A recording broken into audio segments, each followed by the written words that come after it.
کہ P T I کی طرف ٹلٹ رکھنے والے جرنلسٹ جو ان کی طرف سے وہ رکھتے ہیں ان کے اوپر ان کو گرفتار کر لیا. اور بی بی سی یہ کہ وقت ایسا آ گیا کہ جو صحافی جس کی طرف ٹلٹ رکھتا ہے وہ اس کو چھپانا بھی ضروری نہیں سمجھتا. جس کو ایک زمانے میں برا سمجھا جاتا تھا اب تو اوپنلی لوگ کہتے ہیں کہ ہاں جی ہم ہیں ان کی طرف, آپ کر لیں جو کچھ کرنا. جی بالکل. اچھا میری بھی کچھ اسی قسم کی فائنڈنگز تھی کہ کم از کم جو بائسڈ ہیں, جن کا ٹلٹ ہے, ذاتی مفادات ہیں, جو ساری چیزیں ہیں, سینئر سے اثر لینا یا ایڈیٹوریل کی پالیسی ہونا, ان ساری چیزوں کو دیکھتے ہوئے ایک خاص مائنڈ سیٹ بن جاتا ہے ایک جرنلسٹ کا, جب جو نیا ایک کب جرنلسٹ جب جاتا ہے. اب اس کے بعد یہ ہوتا ہے کہ جب کچھ عرصہ اس کی گرومنگ جب ہوتی ہے, اس نے دیکھنا ہوتا ہے کہ میں نے ان ساری چیزوں کو رکھتے ہوئے اپنے آپ کو کیسے ظاہر کرنا ہے کہ میں میری کسی قسم کی کوئی سائیڈ نہیں ہے, میں کسی پارٹی کے ساتھ ایفیلیٹڈ نہیں ہوں. لیکن اب آپ بھی اور میں بھی آرام سے بیٹھ کے نام لے کے بتا سکتے ہیں کہ یہ صاحب ان کے ساتھ ہیں, یہ صاحب ان کے ساتھ ہیں. ایون کہ اب تو وہ کہا جاتا ہے کہ اب جو عام بندے ہیں جنہوں نے دیکھنا ہو آپ کا اے آر وائی, جنہوں نے دیکھنا ہو جیو, وہ جس مائنڈ سیٹ کے یا جس پولیٹیکل پارٹی سے کی طرف سے ان کو سکون ملتا ہے اس کو دیکھتے ہوئے, وہ یہ کہتے ہیں کہ یہ والا چینل لگا لیں اور یہ والے جرنلسٹ جو ہیں وہ ان کے حق کی بات کریں گے جو ان کے لیے بات اور کریں. وہ جو ان کے حق میں اور ان کے ہم خیال لوگ باتیں کر رہے ہیں ان کے خیال میں وہ مکمل سچ ہے. اچھا یہ اب عمران ریاض اور اس سے اگر ہم تھوڑا سا سکوپ کو تھوڑا سا قریب لائیں کہ ان کے عمران ریاض صاحب اور ایاز امیر صاحب, دیکھیں یہ دونوں ڈیفرنٹ, یہ کیس ہی ڈیفرنٹ ہے. کہاں ایاز صاحب اور کہاں عمران ریاض. عمران ریاض دیکھیں بہت جارحانہ قسم نے اس نے اپنے اوپر چیخ کے اس نے اپنے اوپر یہ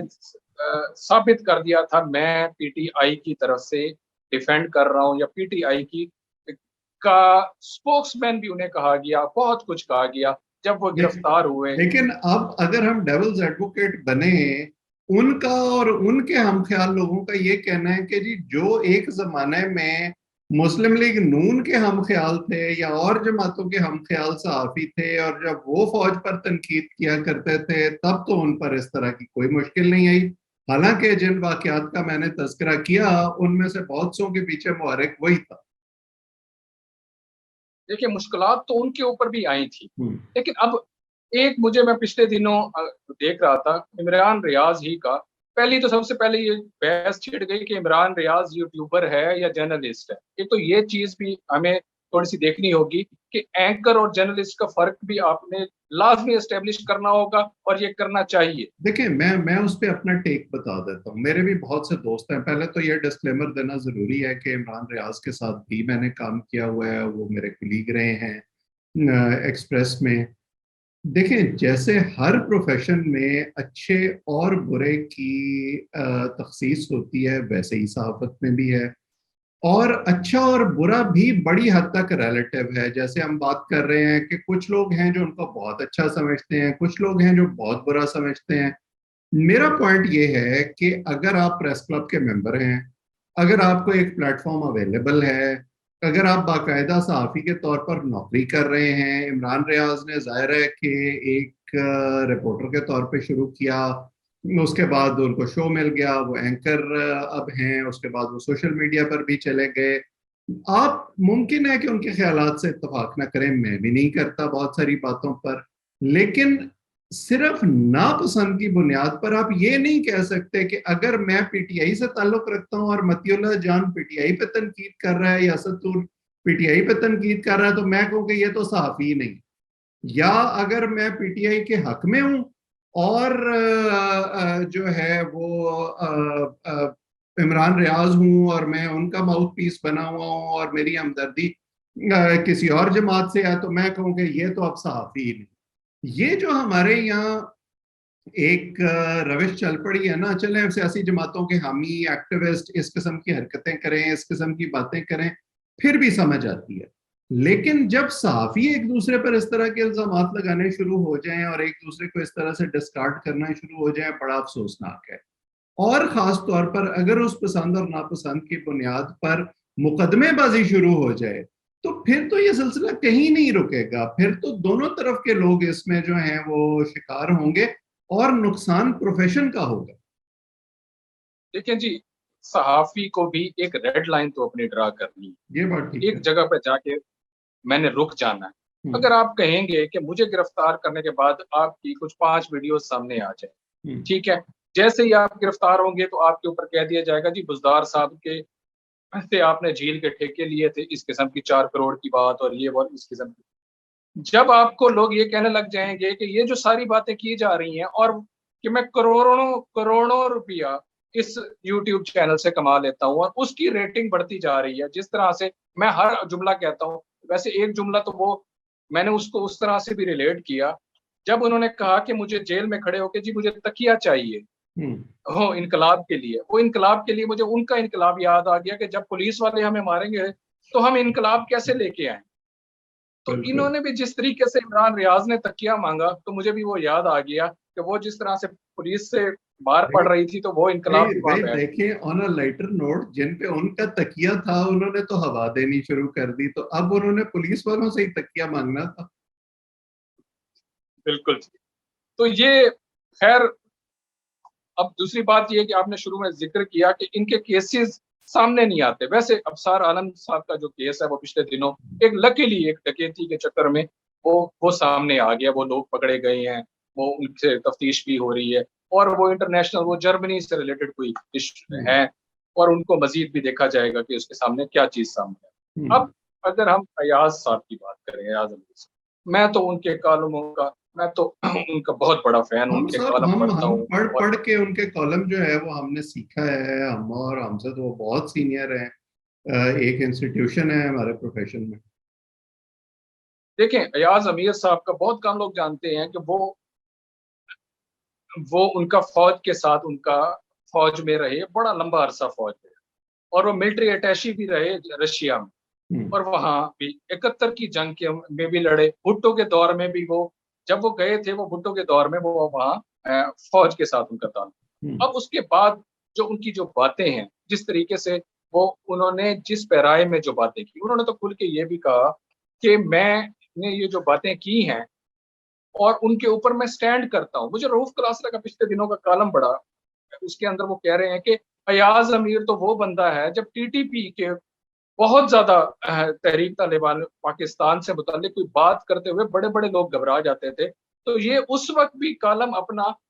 اسی شد و مت سے لکھ رہے تھے اور لوگ ڈر رہے تھے کہ یار یہ کیا لکھ رہے ہیں اور کیا کر رہے ہیں. ایون کہ انہوں نے کبھی لگی نہیں رکھی، جن اخبارات میں وہ کالم چھپتا تھا ان کے مدیر جو ہیں انہوں نے بھی کہا کہ جناب تھوڑا سا ہاتھ ہولا رکھے. تو ادھر بھی ان کو یہی کہا گیا کہ ہاتھ ہولا رکھے. تو وہ خیر ہاتھ ہولا رکھنے والے تو نہیں ہیں. اس کے بعد آپ نے دیکھا 2 دن کے بعد بھی وہ اسی طریقے سے سیمینار بھی کر رہے ہیں، باتیں بھی کر رہے ہیں اور ساری چیزیں ہو رہی ہیں. میرا یہ خیال ہے 2 حصے ہیں اس جو مسئلہ کہہ لیں، معاملہ کہہ لیں، اس کے جو میں باٹم لائن سمجھتا ہوں اور پھر اس کے بعد ہم ریپ اپ کریں گے. ایک تو یہ کہ ہماری جو اسٹیبلشمنٹ ہے اور ہماری حکومتیں ہیں ان کو یہ سمجھنا چاہیے کہ آپ اختلاف رائے پر کسی کی زبان اس طرح سے فلمزی گراؤنڈز پر بند نہیں کر سکتے، نہ ٹارچر کر کے، نہ مقدمے کر کے. اگر واقعی کوئی جینون شکایت ہے، جیسے اب پنجاب حکومت اگر کہتی ہے کہ ہاں جی فشریز کے ٹھیکے لیے ہیں عمران ریاض نے اور آپ کے پاس ثبوت ہیں، تو آپ عدالت میں جائیں. یا اگر کسی صحافی کی خبر پر کسی کو باقاعدہ کوئی تشویش ہے، کوئی ڈیفیمیشن ہوئی ہے، تو اس کے بھی قوانین ہیں. متعلقہ پارٹی جو ہے وہ عدالت میں جائے، مقدمہ کرے، بجائے اس کے کہ نامعلوم افراد جو ہیں وہ ملک کے کونے کونے میں ایف آئی آرز درج کراتے رہیں. کیونکہ یہ وہ فائٹ ہے جو کوئی حکومت نہیں جیت سکی، کوئی اسٹیبلشمنٹ نہیں جیت سکی. مارشل لاؤں کے دور میں صحافیوں نے کوڑے کھائے، لیکن اس کے باوجود جو ہے وہ معاملہ آگے بڑھتا رہا. اور آپ کسی کو بھلے ناپسند کرتے رہیں، لیکن جب تک وہ پروفیشن میں موجود ہے یہ مجبوری ہے کہ آپ کو اس کو صحافی تسلیم کرنا پڑے گا whether you like it or not.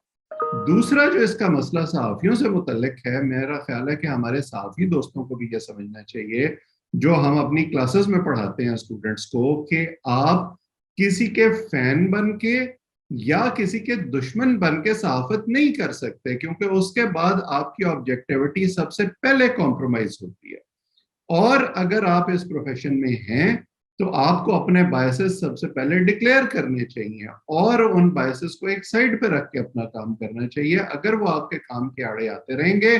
تو پھر آپ پر اس طرح کی ابتلا بھی آتی رہے گی. آپ پھر ان مشکلات سے اپنی جان نہیں چھڑا سکتے یہ کہہ کے کہ جی اب یہ آزادی صحافت کا معاملہ بن گیا. آپ کچھ کہہ رہے تھے. جی اللہ کرے یہ بات آپ چونکہ اب اسٹوڈنٹس کو اور میس کمیونیکیشن کے اسٹوڈنٹ کو جن میں سے بہت ساری پرسنٹیج جو ہے وہ صحافت کے پیشے کو اختیار نہیں کرتی, جو بھی کرتے ہیں اللہ کرے وہ آپ کی بات سنیں اور سمجھیں بھی صحیح کہ باعث ہوئے بغیر کس طریقے سے چلنا ہے. میں ایاز امیر صاحب کی بات کر رہا تھا جب وہ ایم این اے تھے اور ان کی تنقید بہت زیادہ ہوا کرتی تھی جب وہ نون لیگ کے ایم این اے آصف علی زرداری صاحب کے اوپر. آخری دنوں کے اندر مجھے یاد ہے وہ کسی طریقے سے وہ کام, جب یونیورسٹیاں بہت ساری بنوا دی گئی تھی سندھ کے اندر, تو انہوں نے بہت زیادہ تنقید کی تھی زرداری صاحب کے اوپر کہ ان کو یونیورسٹی بنانے کا تو بہت شوق ہو رہا ہے, اس کے اندر تعلیم کا بھی خیال ہونا چاہیے کہ کیا ہو. خیر جی, مجھے وہ بھی دن یاد ہے جب طاہر القادری صاحب, جنہیں کزن کہتے ہیں عمران خان صاحب کا, ایک دور میں ان کے ساتھ ہوتے تھے, جب وہ جلسہ کرنے کے لیے یہاں آئے تھے اور بہت زیادہ یہاں سما بن گیا تھا اسلام آباد میں, تو وہاں اویس لغاری کے بھائی جمال لغاری اور ایاز امیر صاحب سے بھی ہماری ملاقات. تو ہم نے انہیں دیکھ کے تھوڑی سی حیرت بھی ہوئی تھی اور میں نے ان سے کہا بھی تھا کہ آپ کو یہاں دیکھ کر ایک حیرت سی ہو رہی ہے کہ آپ پی ایم ایل این کی طرف سے بھی ہیں اور یہاں بھی آئے ہوئے ہیں, تو یہ کہاں کس طرح. تو وہ جس طرح سے وہ کہتے ہیں کہ وہ لگی لپٹی نہیں رکھتے, انہوں نے کہا کہ بھائی صاحب اس دفعہ کوئی ٹکٹ شکٹ ہمیں وہاں سے ملنے کی کوئی امید نہیں. تو وہ اب اس سارے سینیریو میں یہ بھی ذہن میں رکھیں تو مسلم لیگ نیون کے بہت بڑے کریٹیک تھی. ہاں یہ بات ٹھیک ہے کہ اور اس طرف آپ نے پہلے بھی اشارہ کیا کہ صحافیوں کو کانفلکٹ آف انٹرسٹ کا خیال رکھنا چاہیے کہ آپ کبھی جو ہے وہ لائن کے اس طرف چلے جائیں اور کبھی لائن کے اس طرف آ جائیں, تو پھر جو ہے وہ ظاہر ہے اس پر جو تنقید ہوگی وہ بڑی جائز ہوگی اور پھر آبجیکٹیوٹی تو نہیں رہتی. باقی بہرحال امید یہی کرنی چاہیے کہ بیٹر سینس پریویل کرے گی ہمارے صحافی بھائیوں میں بھی اور حکومتوں میں بھی اور اسٹیبلشمنٹ میں بھی. میرا خیال یہ تھا کہ اس ایشو پر ہمارا گفتگو کرنا ضروری ہے. امید ہے ہمارے دیکھنے والوں نے بھی اس سے کچھ پوائنٹس پک کیے ہوں گے. جاوید صاحب وقت دینے کے لیے آپ کا شکریہ. جو لوگ ہمیں دیکھ رہے ہیں وہ اس چینل کو سبسکرائب کریں تاکہ یہ گفتگو آئندہ بھی آپ تک پہنچتی رہے. آج اتنا ہی, آپ سب کا بہت بہت شکریہ.